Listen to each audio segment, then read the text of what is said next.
Olá, a minha amiga Marie Prieto, poeta, pessoa muito sensível, me fez uma pergunta que é também uma sugestão para o nosso vídeo de hoje. Ela me pergunta como relacionar ética, virtude e poesia.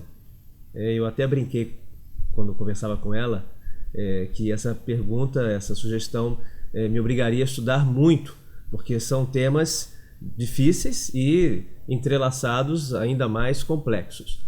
Mas nós podemos encaminhar essa conversa rápida pensando primeiramente no que é cada uma dessas realidades, a realidade da ética, da virtude e da poesia.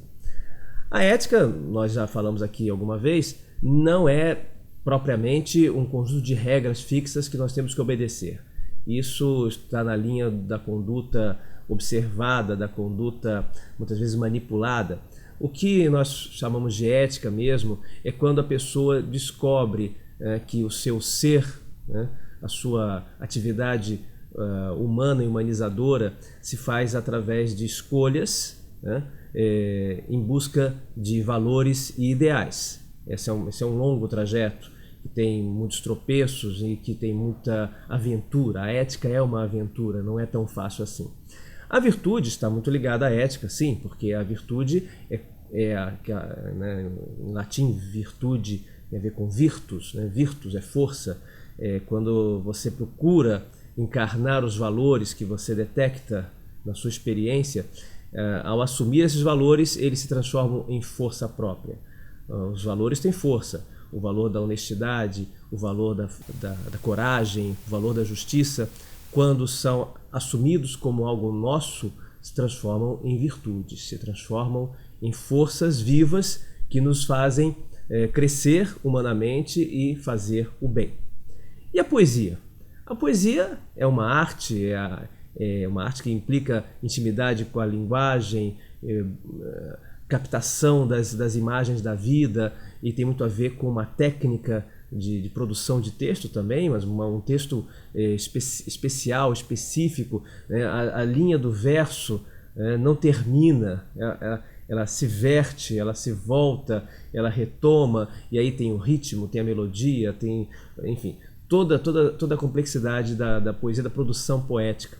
Em que medida essa poesia, a virtude e a ética se relacionam? Como poderíamos pensar que a prática da poesia ou a leitura da poesia nos tornaria pessoas mais éticas ou mais virtuosas? Seria essa a questão, essa a pergunta fundamental.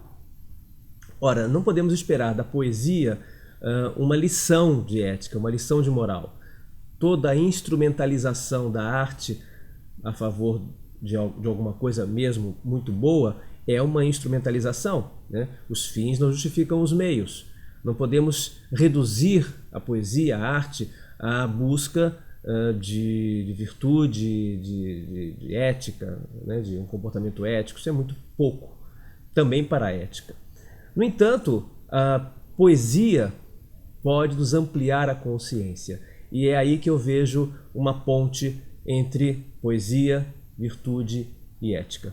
Na medida em que um belo poema, um bom poema, um poema bem construído, me ajuda a ver melhor a vida, a ver melhor o ser humano, a me ver melhor, eu também desenvolvo a minha visão para o bem, para a verdade, para os valores, e, portanto, isso pode desencadear a minha adesão aos valores e, portanto, a minha vida de virtude.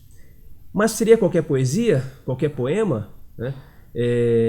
Talvez não. E aí sim, teríamos que fazer uma seleção de poemas que nos provocassem especialmente a consciência em busca de uma vida de valores. E eu tenho conheço um poema de Jair Campos, um poeta capixaba, nasceu em 1924 e faleceu em 1975. Foi um grande tradutor também, foi um bom editor, e Jair Campos escreveu um poema muito adequado para essa nossa discussão, porque é um bom poema e ao mesmo tempo é um poema que nos provoca do ponto de vista ético. Eu vou ler para vocês. Chama-se tarefa. Morder o fruto amargo e não cuspir, mas avisar aos outros quanto é amargo. Cumprir o trato injusto e não falhar, mas avisar aos outros quanto é injusto. Sofrer o esquema falso e não ceder, mas avisar aos outros quanto é falso. Dizer também que são coisas mutáveis. E quando em muitos a noção pulsar do amargo e injusto e falso por mudar, então confiar à gente exausta o plano de um mundo novo e muito mais humano. Vejam, é um poema, né, simples, de certa maneira, mas que toca em questões, em temas ligados à nossa consciência e à nossa consciência ética. Essa preocupação em avisar aos outros, em alertar os demais de que o fruto é amargo, de que há uma injustiça, de que há uma falha e que nós podemos ter uma atitude de resistência ao mesmo tempo a isso, torna esse poema uma provocação para a nossa reflexão ética.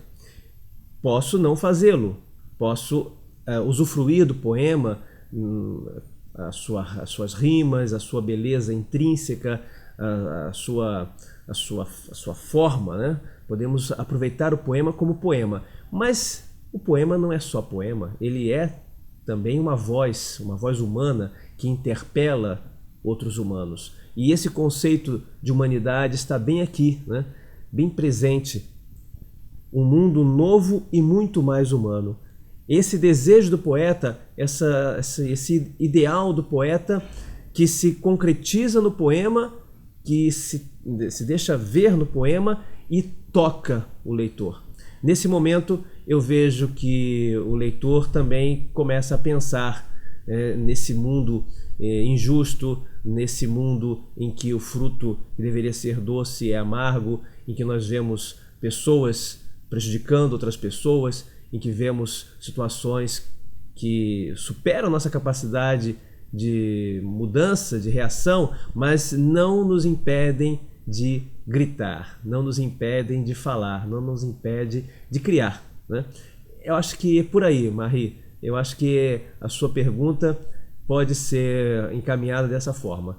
Ética, virtude e poesia se encontram na voz humana que reage à altura dos desafios, dos problemas, dos males que nos incomodam, incomodam a nós, né, a cada um de nós, e incomodam os nossos irmãos, né? Então é isso.